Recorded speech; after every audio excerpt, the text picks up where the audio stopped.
everyone, and welcome to another episode of the Heartland Franchise Guy, your insider's guide to all things franchising in the local area. I'm Blake Martin, local small business franchise owner, and your Heartland Franchise Guy. This is the place for advocacy, resources, and education on all things franchising and local small business in the area. And we're a great place for folks to stop if they're entrepreneurs or aspiring entrepreneurs, and they just want to learn more about the franchising industry. And speaking of the franchising industry, we have a franchise owner, a seasoned franchise owner with us today, who's going to talk to us about his franchise, he and his wife's franchise, KidStrong. Dustin Sparks, welcome to the show. It feels good to be here. Thanks, Blake. Thank you very much. I've been excited about this interview because you are a seasoned franchise owner, seasoned business owner. I think you even have an email, D-commerce, right? Yeah, that was a mistake. All right, fair enough. You're a seasoned entrepreneur, and you made the choice of this franchise, of this business for particular reasons. And I think it syncs well with the times that we're in, that a business, KidStrong, a business that helps kids win at life, which is your tagline. But it also makes a lot of sense. This category business makes a lot of sense because it's such a secure category during fluctuating economic times. True. And that you said it well. I couldn't make that any clearer. But the side effect of that, or another nice thing about that, is it's categorized as a education facility, not a gym. Mm-hmm. So God forbid a pandemic comes back around, we don't have to close. We have to follow the same. You're going to be essential. Yeah, essential. Thank you. Tell me about KidStrong. What is KidStrong? You said the tagline. You laughed at the tagline, helping kids win at life, but that's truly what it is. You see the word KidStrong, like myself and other people, you think CrossFit for kids. We don't really need that. Yeah. I was against KidStrong for a few years. I didn't know anything about it. People stayed in my ear about it, and I went and saw a class. I saw that there's 3 pillars KidStrong is founded on: brain development, character development, and physical development. So every class, these kiddos are getting reps: physical, character, and brain dev reps. So instead of just a gym where a kid would go run around and burn off energy, these kids were, sign language was part of their curriculum. Public speaking was part of the curriculum. This was my experience the first time I saw a class. Mm-hmm. And I realized, oh my God, I had this moment where I realized this is making better kids for the planet. You hear a lot of emphasis on making better community. I'm sorry. Go ahead. Say that again. This is making better kids. This is what I say, because you hear a lot and see a lot of emphasis on making a better place for the kids, better community for the kids, better planet for the kids. Nothing wrong with that, but you don't hear anything about making better kids for the place, the community, or the planet. This is truly doing that.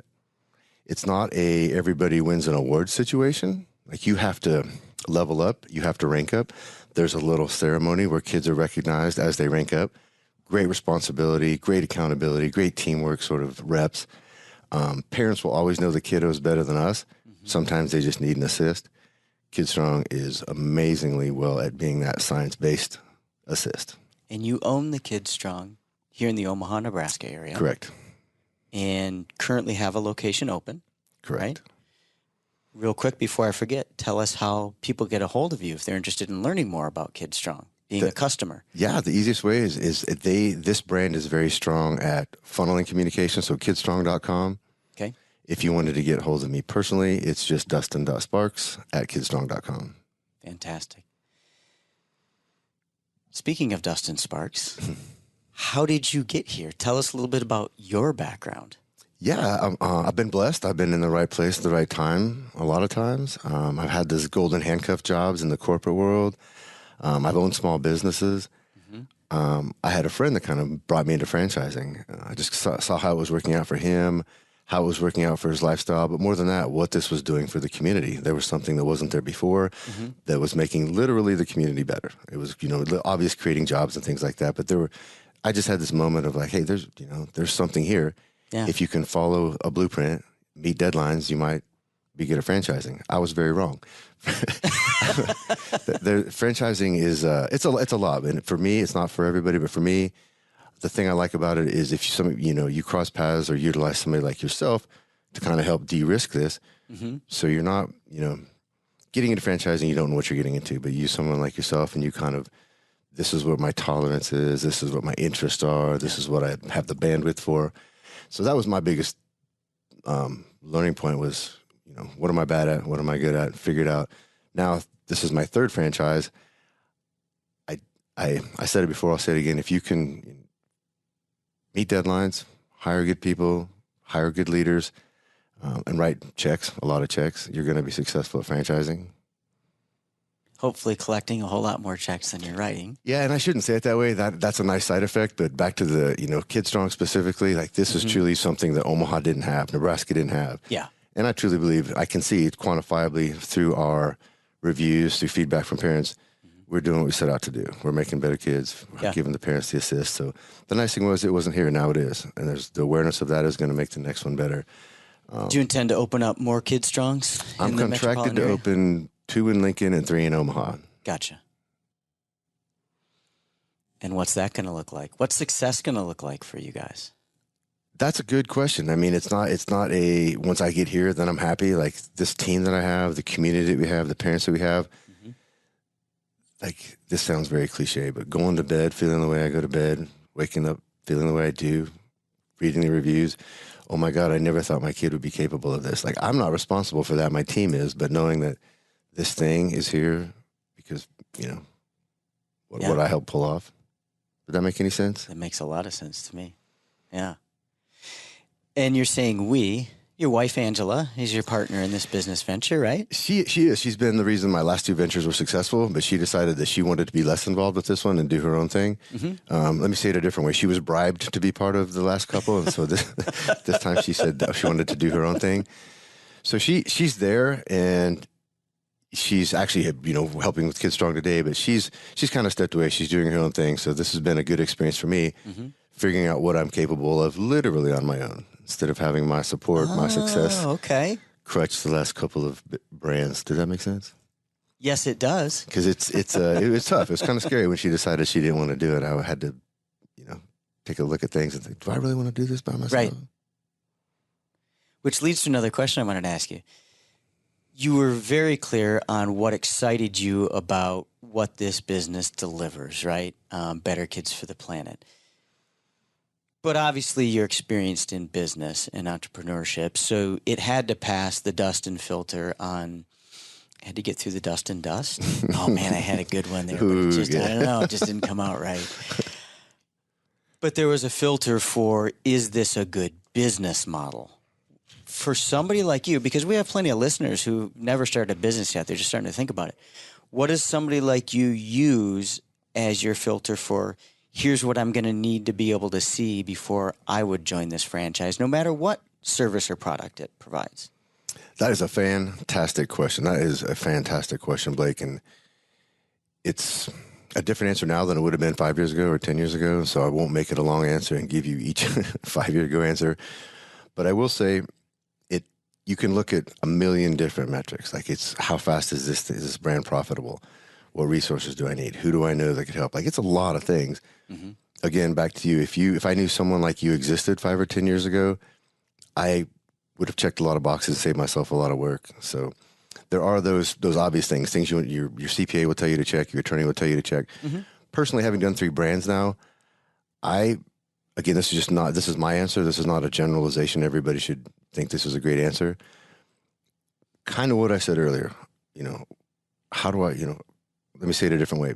I picked something that I was absolutely passionate about. Passionate's a word that gets overused, but I knew from past experiences I had to be in love with this because you're going to have bad days. You're going to have bad weeks that lead into bad months. And if you don't go to bed passionate about this, if you don't wake up, putting in place what wasn't here yesterday, it will bring you down. It will bring you down.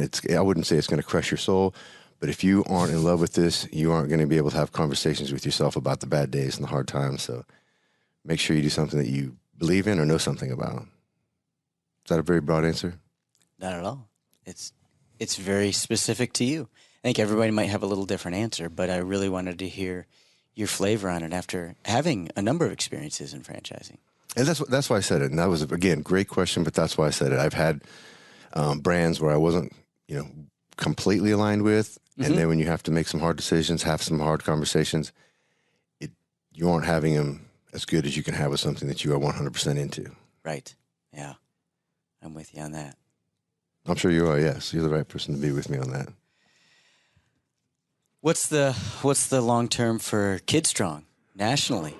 We didn't realize you're not on the board of directors of KidStrong, but are they looking to continue to expand all over the U.S.? They are. They are aggressive. There's 80 centers open now. Okay. They open 1 or 2 every month.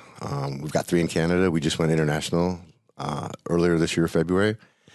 So, you know, a lot of people hear that. What's your exit? You know, ideal exit is, you know, somebody wants it more than me. Yeah. Big picture, there are some, you know, there's some good exit options, but there's some PE, some private equity firms that kind of want this concept as part of their brand, as part of their portfolio. Sense.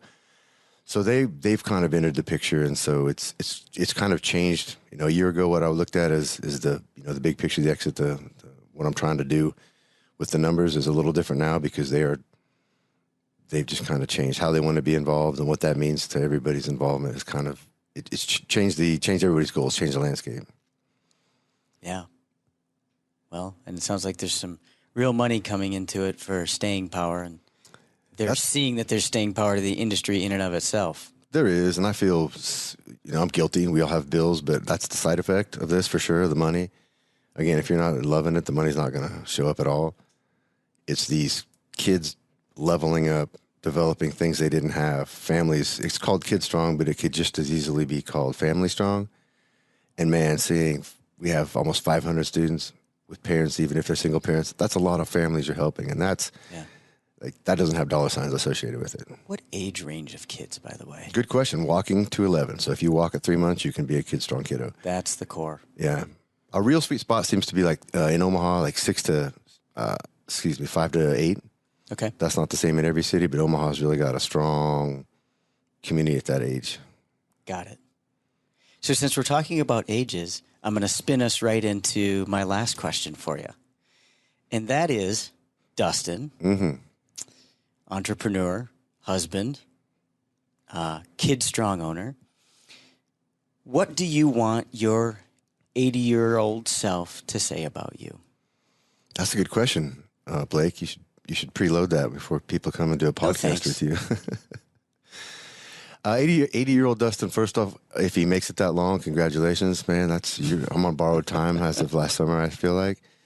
But just it's kind of what I said earlier at its simplest, leaving something there that wasn't there before that's making the campsite a better place. You know, leaving the campsite a better place than it was you came across it. It could be easy, it could be lofty, but that's kind of my thing. If I touch it, I want the community to be better. I want something to be there long term that wasn't there before. See, you didn't need to rehearse that. Oh, came right out. You're funny. Dustin, thank you so much for joining us today. Really appreciate it. Well, thank you, Blake. Thanks for being a friend. Angela told me to tell you hello. I look forward to crossing paths with you in the future on things, but you're doing great things, and I appreciate what you do. Oh, we appreciate you being a part of it. Thank you, man. So that's Dustin Sparks, owner of KidStrong in Omaha, and soon in Omaha and Lincoln, it sounds like, as he develops out his locations. If you know somebody that could benefit from learning this kind of information or benefit from knowing somebody like Dustin, or they've got walking age to 11-year-old kids that could benefit from this, please make sure that you share this episode and then go in and share any episodes of the Heartland Franchise Guy, because we don't want you to keep us a secret. Share, follow, subscribe, and hashtag us with Heartland Franchise Guy. Thank you all for being here for another episode of the Heartland Franchise Guy. Thanks once more to our guest, Dustin Sparks. Thank you, Blake. Appreciate you being here. You all have a wonderful day, and we'll see you here again soon on another episode of the Heartland Franchise Guy.